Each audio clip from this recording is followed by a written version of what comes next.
berbagai peringatan. Nah, saudara yang dikasih oleh Tuhan, ada beberapa contoh peringatan yang ada di sekitar kehidupan kita. Nah, saya ingin saudara untuk menebak atau menjawab ini peringatan tentang apa. Kalau ini apa Bapak Ibu Saudara? Ini maksimal 80 atau minimal 80? Maksimal ya. Jadi kalau ada di tol 80 begini, artinya saudara harus berjalan 100 km. Karena di tol itu 80 km itu sangat pelan sekali saudara ya. Bagi beberapa orang ini malah justru membahayakan Pak gitu ya. Karena kalau pelan itu kan ngantuk. Ya tidak begitu ya saudara ya. Jadi ini maksimal 80 km. Selanjutnya kilometer per jam maksudnya ya. Yang kedua, nah ini saudara, dilarang mendahului ya. Dilarang mendahului ya. Kalau dia sudah milik orang lain dilarang nikung saudara ya. Itu mirip begitu ya. Ini dilarang nikung, dilarang mendahului. Yang ketiga, nah apa ini? Sering lihat ini kan ya. Gak ada yang tahu? Yang driver, bapak-bapak, itu kan seperti jembatan saudara ya. Ada yang tahu? Ini tuh akhir dari jalan tol. Kalau tidak ada silangnya berarti itu tanda jalan tol. Kalau ada silangnya berarti ini sudah habis terakhir, jadi harus exit tol. Oke, yang keempat. Nah, ini apa saudara? Jalannya licin ya. Pertama saya lihat ini tuh dilarang ngebut saya pikir ya. Karena dia belok-belok gini ya. Ternyata ini enggak. Ini jalannya licin ya. Jadi harus berhati-hati. Nah sekarang yang terakhir saudara. Ah apa ini saudara? Oh ya ya. Sudah mulai nggak bisa membaca logo semua ya saudara ya. Ini dilarang makan babi ya.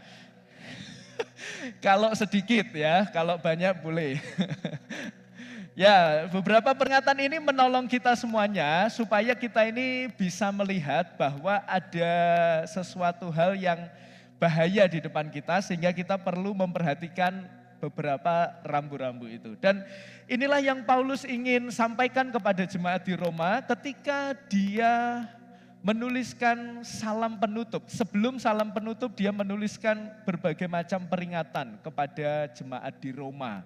Peringatan-peringatan itu saya bagi menjadi 3 bagian, tapi sebelumnya mari kita membaca teks firman Tuhannya dari Roma pasal yang ke-16 ayat 17 sampai 24.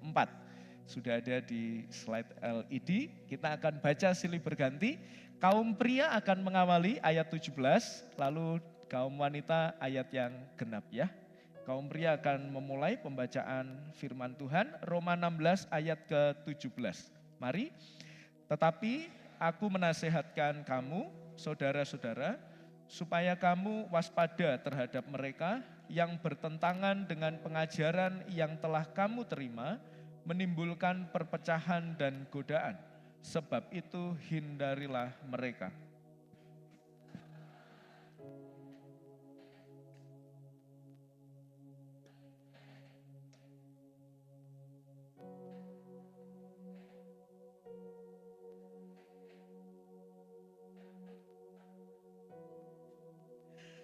Kabar tentang ketaatanmu telah terdengar oleh semua orang, sebab itu aku bersuka cita tentang kamu, tetapi aku ingin supaya kamu bijaksana terhadap apa yang baik dan bersih terhadap apa yang jahat.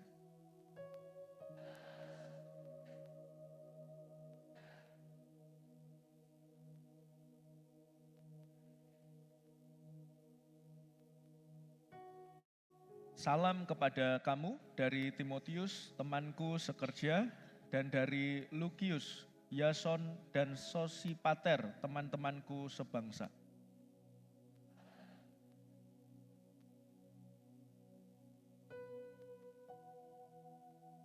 Salam kepada kamu dari Gaius yang memberi tumpangan kepadaku, dan kepada seluruh jemaat, salam kepada kamu dari Erastus, bendahara negeri, dan dari Quartus saudara kita.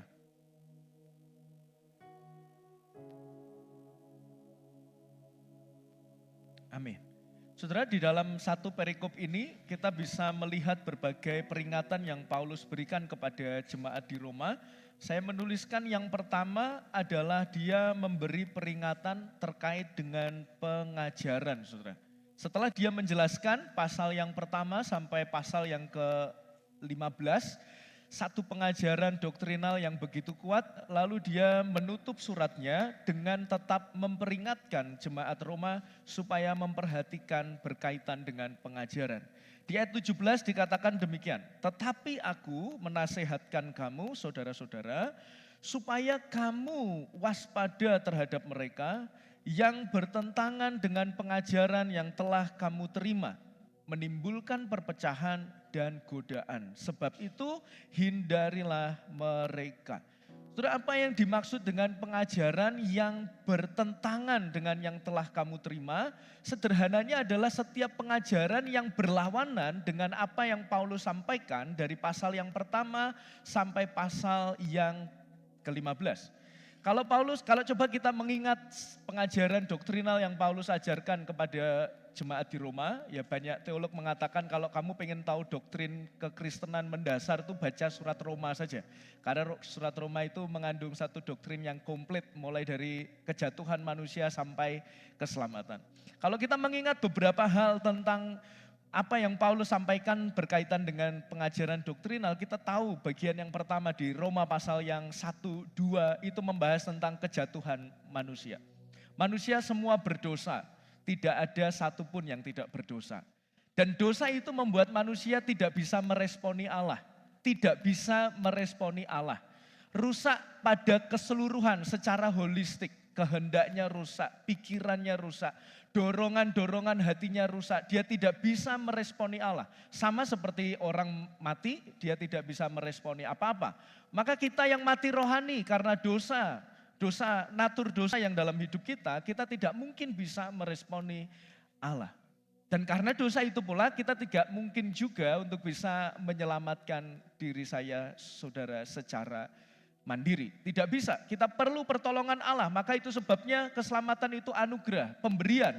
Diberikan oleh Allah. Ya, diberikan oleh Allah berarti itu gratis, pemberian, cuma-cuma. Bukan karena usaha kita, bukan karena prestasi kita, bukan karena kesalehan kita.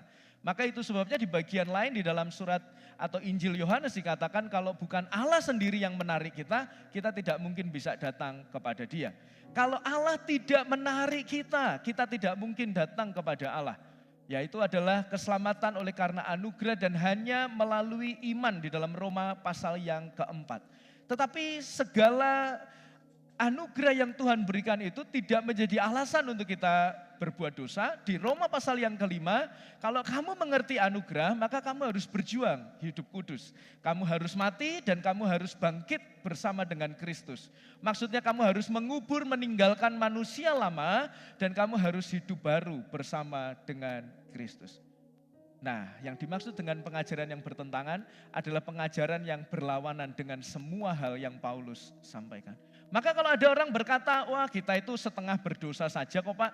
Waktu Adam jatuh kepada dosa, kita itu enggak sepenuhnya rusak kok. Kita setengah rusak, berarti salah.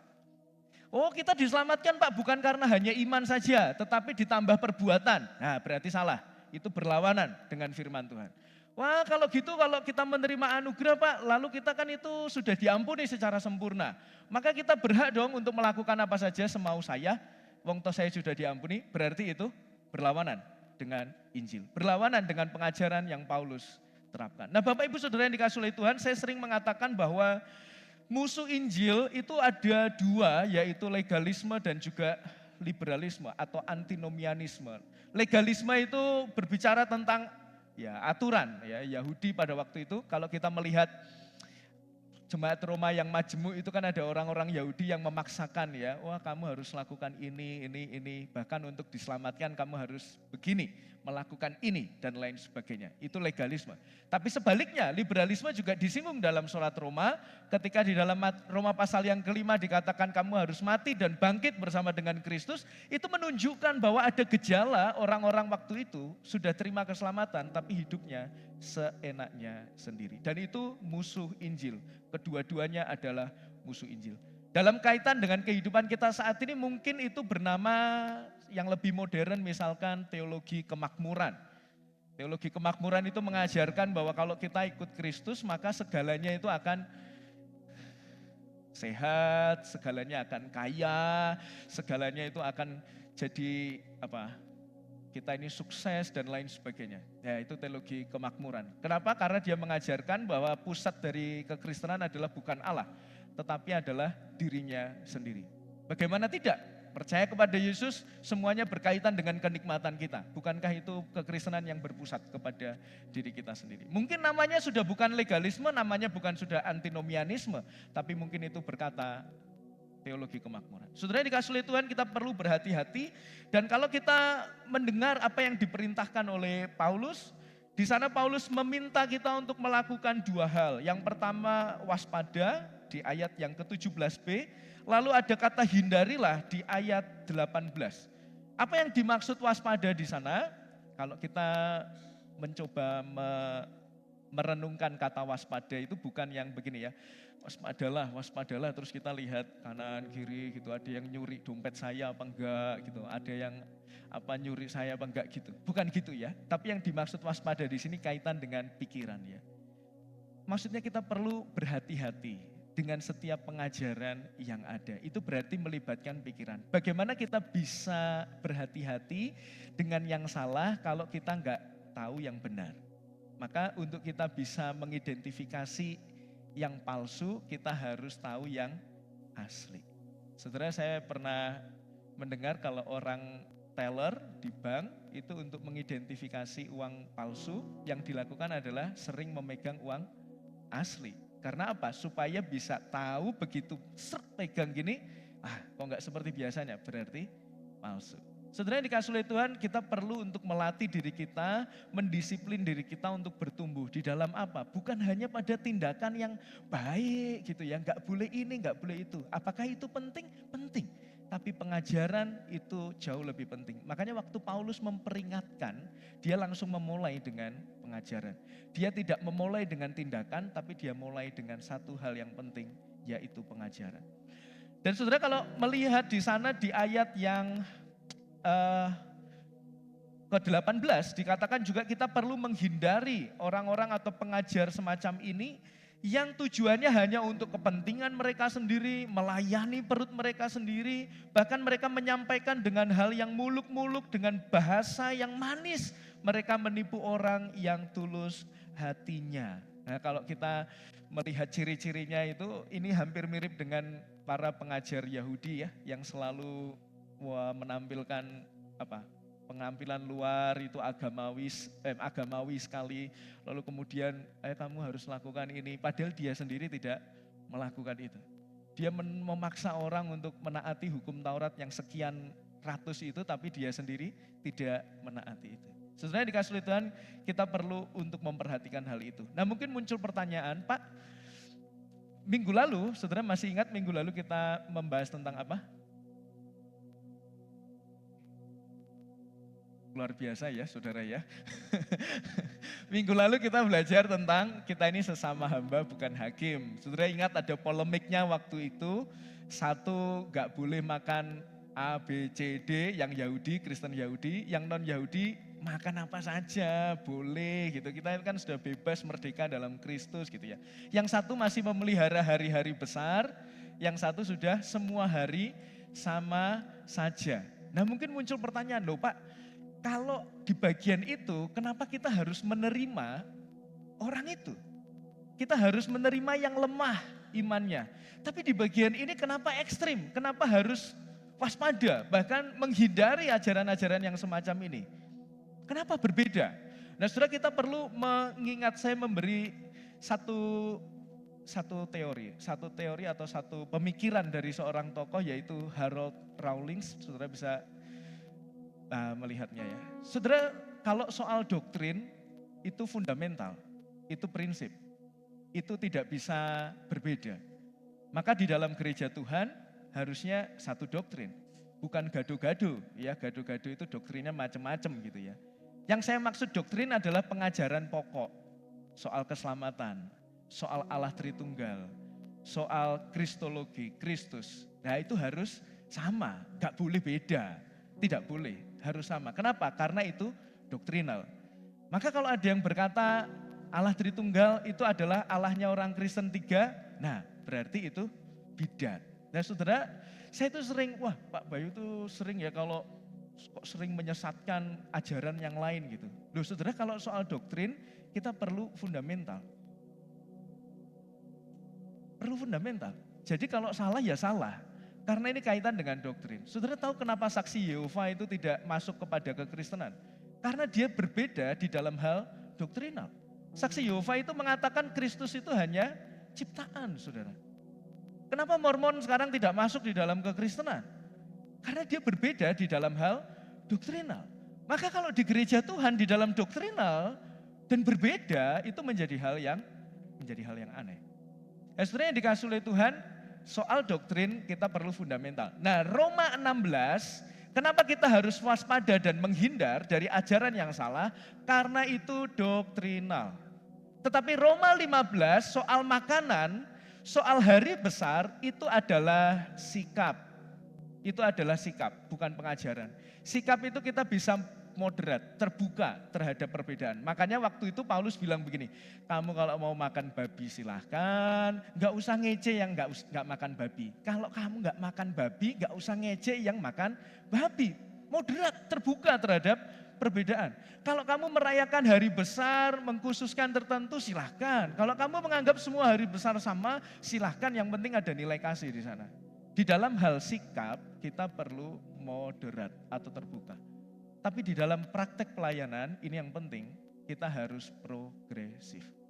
Di dalam praktek pelayanan kita harus progresif, berubah sesuai dengan zaman, berubah sesuai dengan realita yang berkembang saat ini. Nah, ini penting supaya jangan dibalik. Saya ngasih catatan di bawah ya, jangan dibalik. Kebanyakan malah begini, doktrin itu progresif saja gitu ya. Kalau doktrin progresif berubah sesuai zaman gitu ya. Lalu dibolak-balik lagi gitu ya, kalau praktek pelayanan harus kaku, harus sama gitu ya. Kalau begini, kalau bangunannya tidak begini nggak boleh dan lain sebagainya. Nah itu aneh sih menurut saya. Jadi kita harus paham bahwa doktrinal fundamental, sikap moderat, terbuka, tapi pelayanan harus progresif. Kalau dulu penginjilan hanya lewat man to man gini ya, atau perkataan, kalau sekarang bisa lewat berbagai macam cara. Kalau dulu buletin itu harus pakai kertas. Kalau sekarang saudara sudah bisa lihat di slide, ada di YouTube, ada di aplikasi dan lain sebagainya. Saudara berkembanglah di dalam praktek pelayanan. Makanya Paulus itu selalu menekankan kalau soal hal yang remeh-temeh, enggak usah terlalu pusing. Saudara ini penting supaya kehidupan kebersamaan kita tidak menjadi kehidupan yang ruwet, saudara ya. Di dalam hal doktrinal kita perlu untuk memandang itu sebagai sebuah fundamental, sikap terbuka, sedangkan praktek pelayanan itu harus progresif. Di bagian pertama kita melihat dia memberikan peringatan tentang hal yang paling pokok, yaitu tentang pengajaran doktrinal, supaya jika ada yang berbeda dan menimbulkan perpecahan, kita perlu untuk mewaspadainya. Di bagian pertama, kalau bagian kedua saudara, nah ini menarik seperti yang saya sampaikan, dia selalu memulai dengan aspek doktrinal, pengajarannya, baru soal sikapnya. Karena di bagian kedua, Paulus menekankan sikap hidup. Paulus menekankan tindakan. Kalau saudara melihat di ayat 19 dan ke-20 saudara, dikatakan di sana begini, ayat 19-20 silahkan disimak di Alkitabnya masing-masing. Ayat 19 bunyinya begini, kabar tentang ketaatanmu telah terdengar oleh semua orang. Jadi jemaat Roma cukup taat saudara ya. Sebab itu aku bersukacita tentang kamu. Tetapi aku ingin supaya kamu bijaksana terhadap apa yang baik dan bersih terhadap apa yang jahat. Saudara yang dikasih oleh Tuhan, ada pujian yang dimunculkan oleh Paulus terhadap jemaat di Roma. Bahkan kalau saudara melihat, pujian ini tidak hanya diletakkan di akhir surat, tapi juga diletakkan di awal suratnya. Paulus mengawali suratnya dengan pujian bagi jemaat di Roma, dan mengakhiri suratnya juga dengan pujian.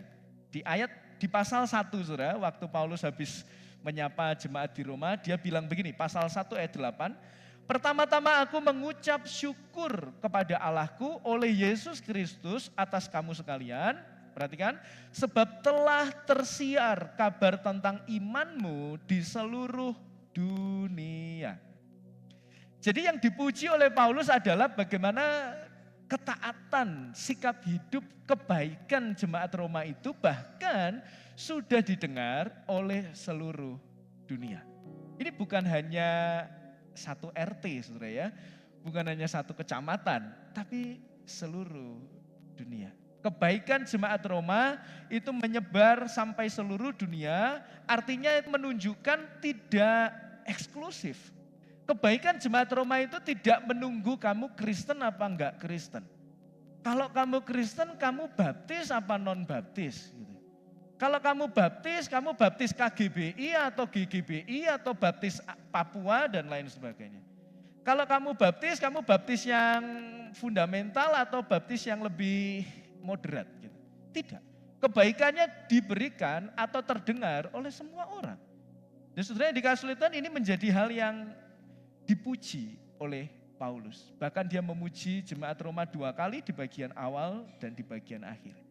Namun menariknya, di tengah tindakan sikap hidup jemaat Roma yang sudah baik, di tengah Paulus memuji dengan luar biasa, di 19b habis pujian titik, Paulus langsung melanjutkan. Tetapi aku ingin supaya kamu bijaksana terhadap apa yang baik dan bersih terhadap apa yang jahat.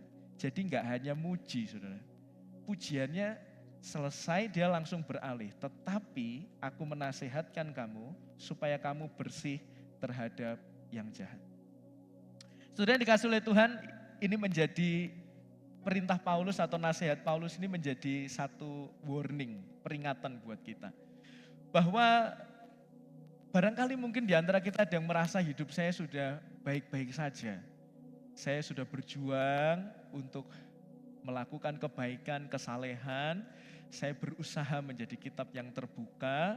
Dan mungkin ada banyak pujian seperti Paulus memuji jemaat Roma. Tetapi kita harus berbicara kepada diri kita tetap perlu waspada. Kita tetap perlu berhati-hati, saudara. Karena kita ini bisa saja terjatuh kapanpun, saudara. Kita bisa terjatuh kapanpun. Maka setiap detik di dalam kehidupan kita ini, kita harus pikirkan benar-benar untuk Kristus, bukan untuk diri kita sendiri. Jangan pernah berpikir kalau sudah rajin ibadah, maka kita anti, kita kebal terhadap dosa. Jangan pernah berpikir kalau sudah baca firman Tuhan setiap hari, maka kita gak bisa jatuh di dalam dosa. Oh salah saudara.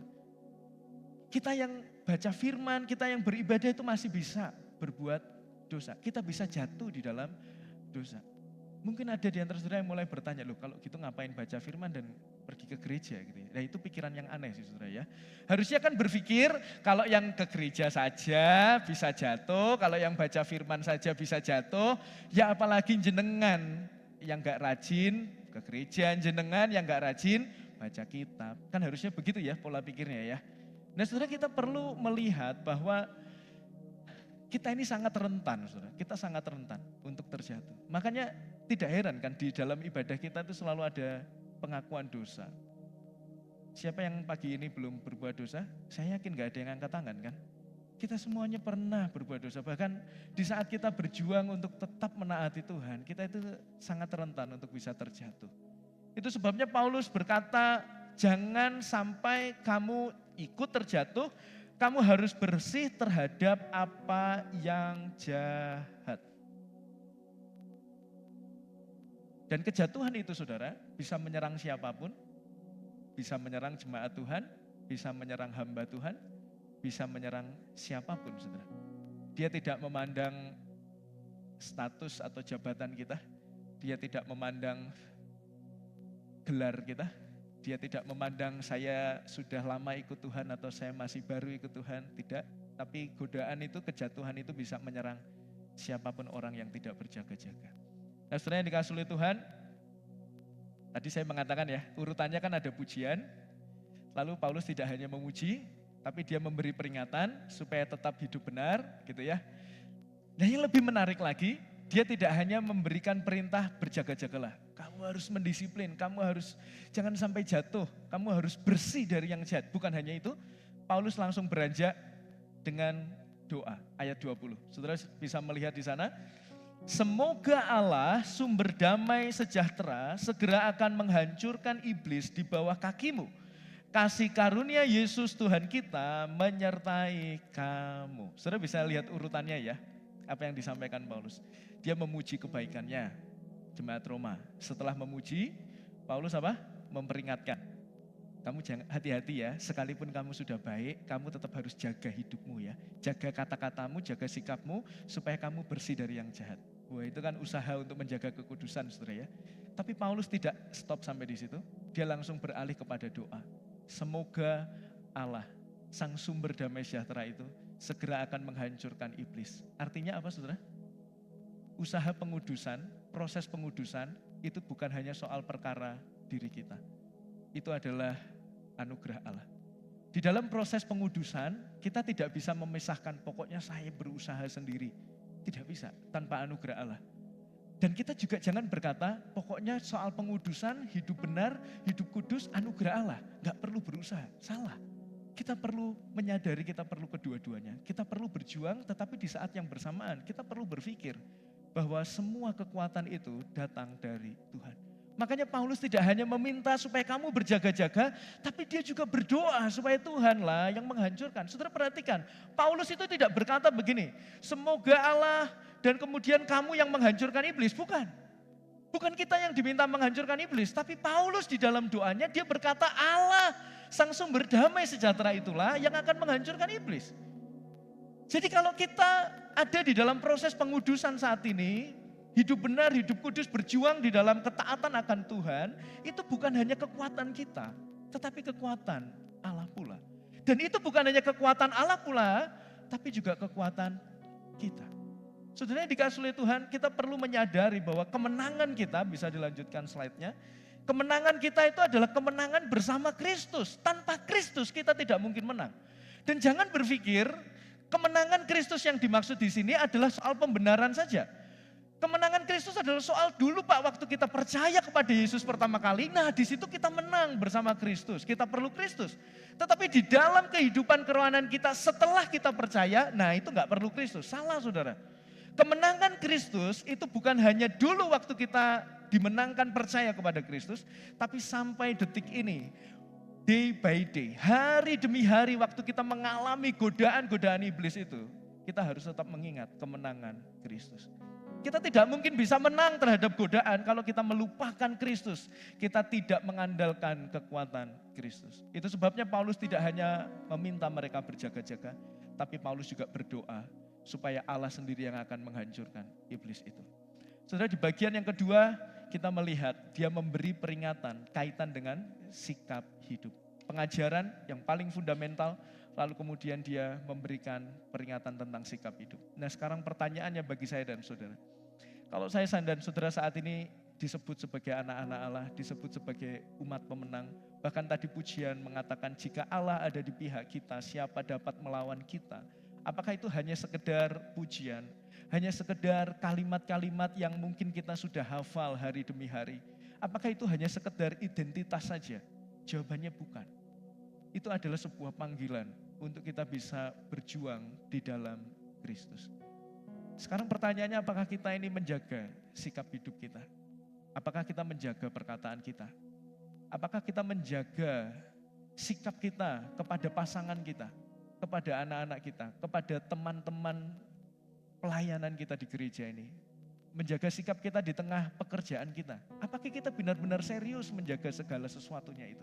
Apakah kita berpikir bahwa kalau saya melakukan ini, hati-hati ya, nanti justru nama Kristus menjadi buruk.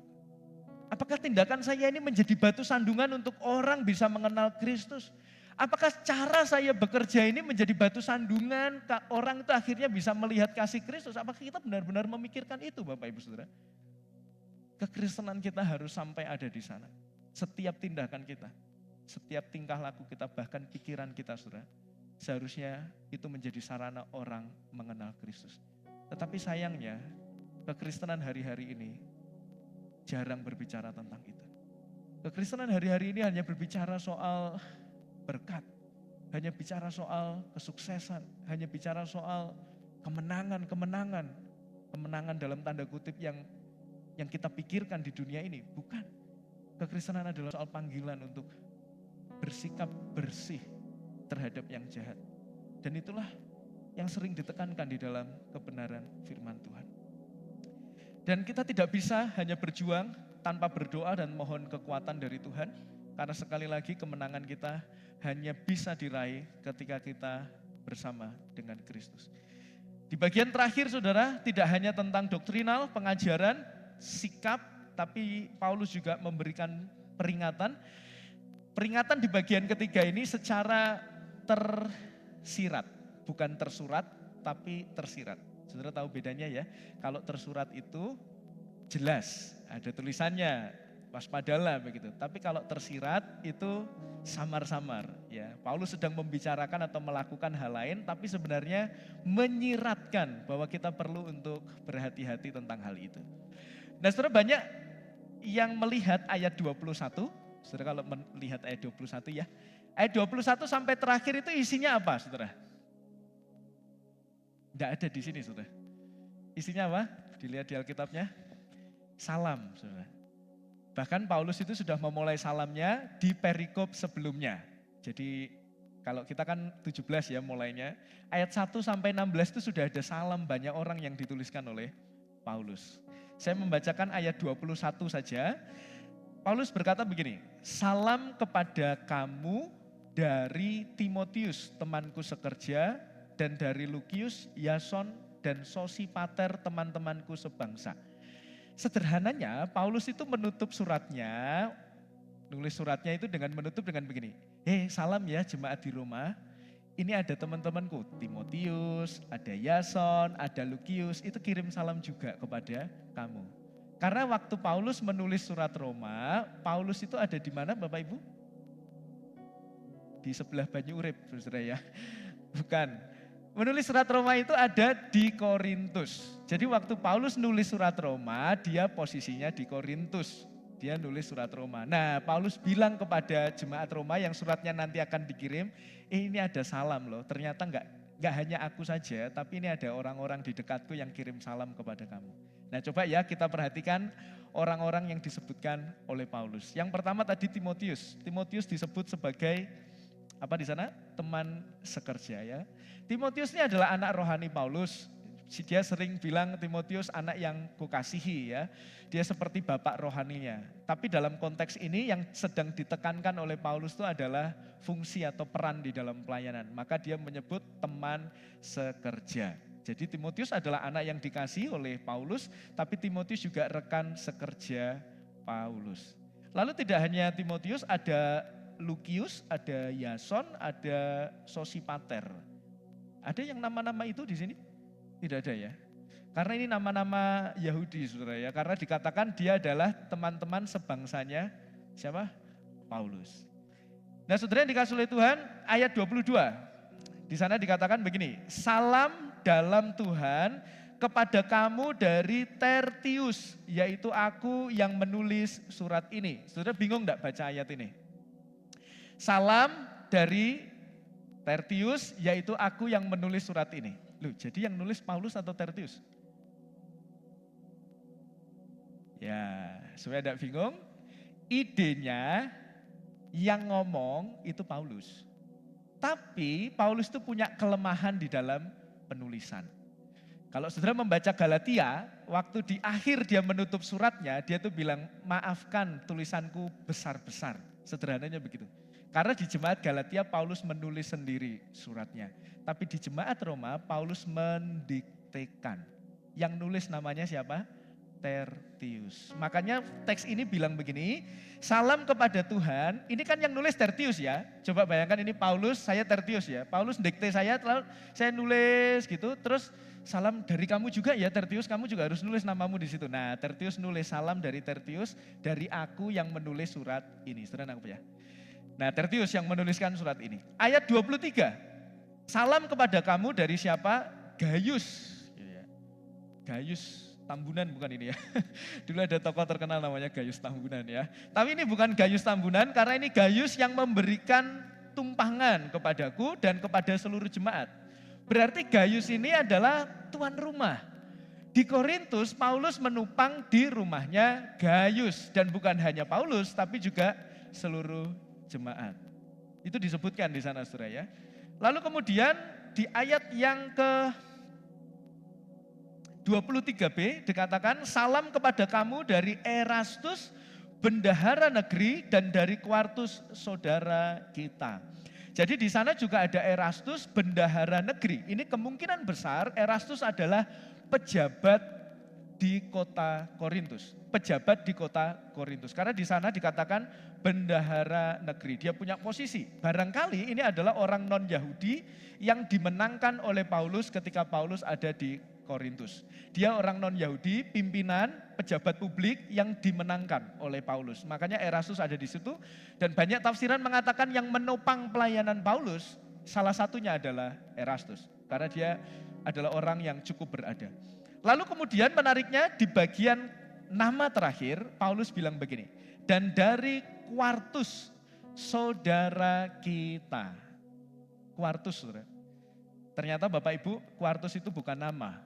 Quartus itu adalah penomoran. Nah ini saya juga baru tahu ketika mempelajari teks ini.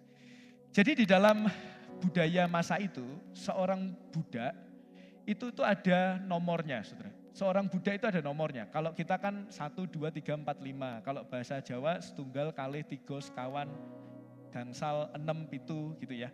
Kalau 25 apa? Rolikur 5. Selangkung ya, selangkung.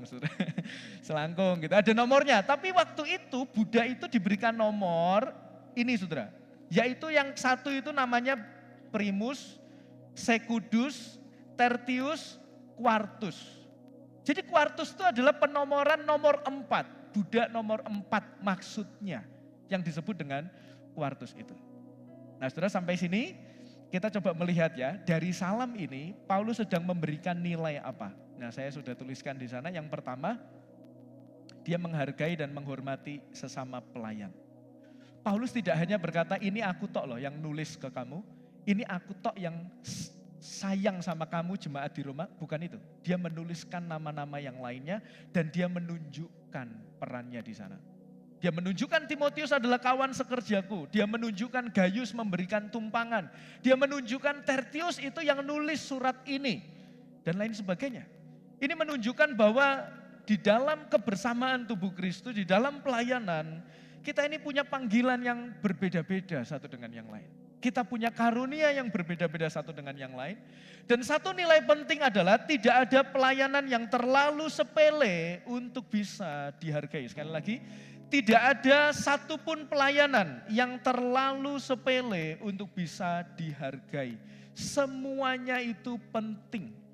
Seorang pengkhotbah itu sama pentingnya dengan seorang penerima tamu. Seorang penerima tamu itu sama pentingnya dengan orang-orang yang membersihkan gereja ini. Orang-orang yang membersihkan gereja ini sama pentingnya dengan orang yang menjaga gereja ini. Dan orang yang menjaga gereja ini sama pentingnya dengan seorang pengkhotbah yang berdiri di depan sini.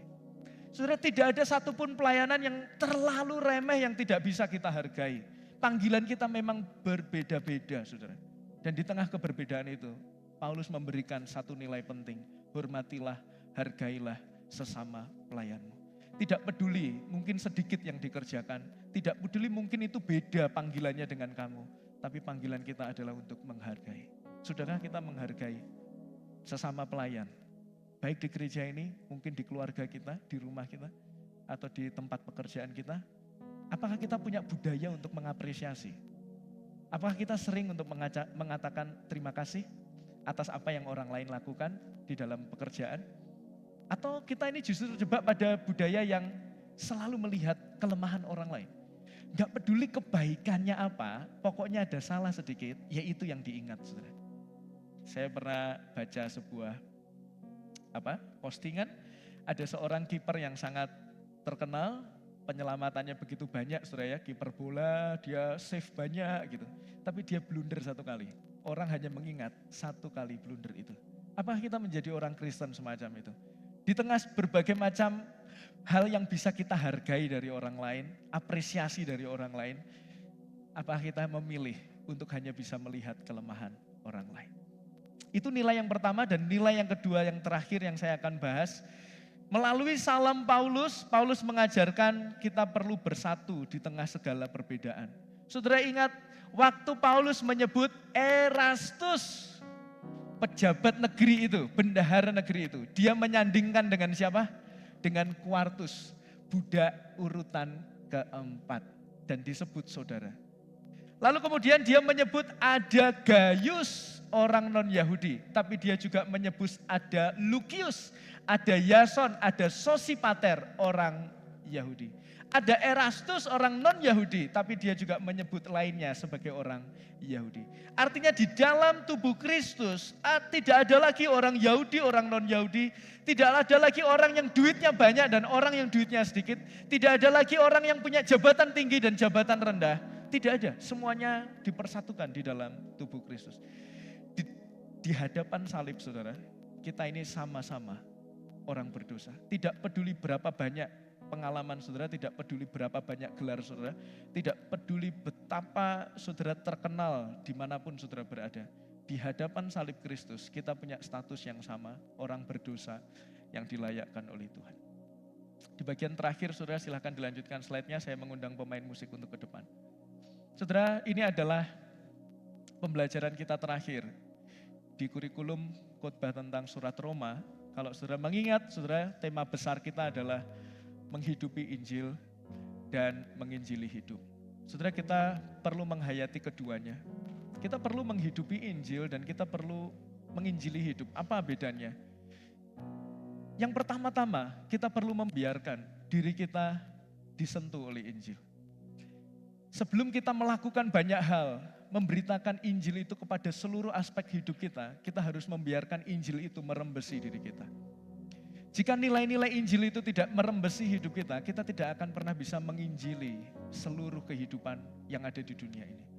Maka kalau kita berkaca pada surat Roma, 11 pasal Paulus bicara soal Injil, soal doktrin, soal anugerah, soal kemurahan Tuhan, dan soal panggilan hidup kudus. Dan baru berikutnya dia berbicara tentang segala aspek, tentang pemerintahan, tentang gereja. Maka itu menyiratkan satu hal, saudara. Mari saat ini kita menghayati, biarlah hati kita semuanya disentuh oleh Injil Kristus. Kita yang berdosa dilayakkan oleh Tuhan dan dipanggil di dalam rencananya yang begitu besar melalui panggilan kita masing-masing. Dan biarlah berita itu menopang kita, memampukan kita untuk menjadi berkat dimanapun kita berada. Satu pujian akan kita naikkan, Bapak.